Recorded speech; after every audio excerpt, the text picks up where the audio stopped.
မြန်မာနဲ့ထိုင်းအသင်းတို့ဟာ AFF ခွန်နိုင်ကက်2026ခုနှစ်ရဲ့အုပ်စု B နောက်ဆုံးပွဲစဉ်ကိုထိုင်းနိုင်ငံရဲ့ရာဂျမင်္ဂလာအိမ်ကွင်းမှာကစားရတော့မှာပဲဖြစ်ပါတယ်။ပွဲစဉ်မတိုင်ခင်မနေ့ကနိုင်ငံခြားသားသတင်းတောက်တွေနဲ့တွေ့ဆုံစဉ်မှာကျွန်တော်တို့နီးပြချုပ်အန်ဒါဆန်က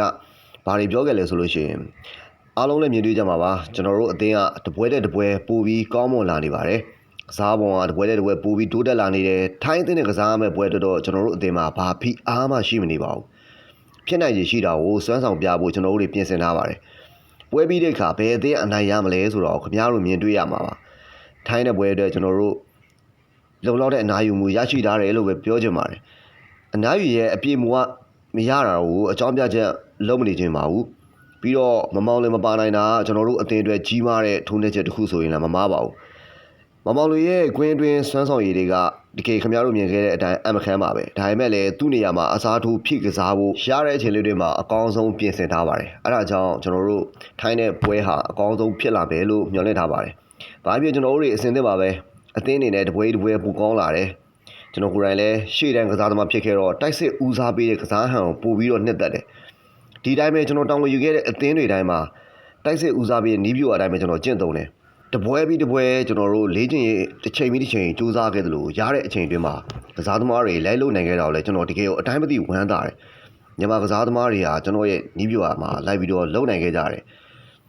ပြီးတော့ထိုင်းအသင်းကြောင့်သိဖို့လဲကျွန်တော်နီးစနစ်တွေသုံးပြီးတော့အကောင်းဆုံးကျွန်တော်လေ့လာပြီးသားပါကျွန်တော်ဟောင်ကောင်အသင်းကိုဂိုင်းတွေခဲ့စဉ်တော့လည်းထိုင်းနိုင်ငံမှာလာကစားမှုတာမျိုးသိသိသမျှတော်တော်များသိပါတယ်အဲ့တော့ဒီနေ့ကစားမဲ့ပွဲကကျွန်တော်တို့မီးကုံရမ်းကုံအစွမ်းကုံကစားမှာပါဟုတ်ပါလို့နီးပြချုပ်ကြီးကတော့ဂရီဘေဘီပြောသွားခဲ့တာတွေ့တာမဟုတ်ကျွန်တော်တို့ဒီလာမဲ့ညနေမှာကစားရှင်မြိုင်ကစားမယ်မြန်မာနဲ့ထိုင်းရဲ့ပွဲစဉ်ရလက်မြန်မာအသင်းရဲ့ဆွမ်းဆောင်မှုတွေကိုကျွန်တော်တို့ဆက်လက်စောင့်ကြည့်ရမှာဖြစ်ပါတယ်အဲ့လိုပဲကျွန်တော်တို့မြန်မာလေးစင်အသင်းရဲ့အားကစားသမားကျော်မင်းဦးကလည်းကွင်းလေအဓိကကစားသမားတူဦးဖြစ်တယ်ပေါ့နော်ကျော်မင်းဦးကလည်းဘာတွေပြောပြခဲ့လဲဆိုလို့ရှိရင်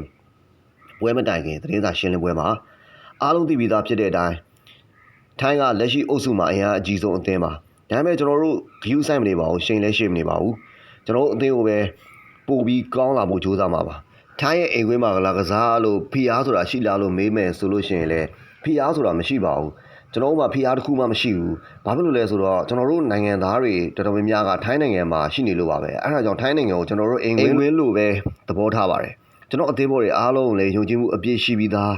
ဖြစ်လို့တိတ်အများကြီးပြောနေကြတော့မလိုပါဘူးကျွန်တော်ပြည်သက်တွေအတွက်ဒီနေ့ညနေမှာအစွမ်းကုန်စူးစမ်းဖို့အဆင်သင့်ဖြစ်နေပြီလို့ပဲပြောကြားသွားခဲ့တာဖြစ်ပါတယ်အဲ့တော့ကျွန်တော်မြန်မာအသင်းဒီနေ့ညနေပိုင်းမှာထိုင်းအသင်းကိုအနိုင်ယူပြီးတော့နောက်တစ်ဆင့်တက်သွားမလားဆိုတာဆက်လက်စောင့်မျှော်ရင်းနဲ့မြန်မာအသင်းရဲ့အကောင်းမှုဆုံးကစားဟန်တွေကိုမြင်တွေ့ခွင့်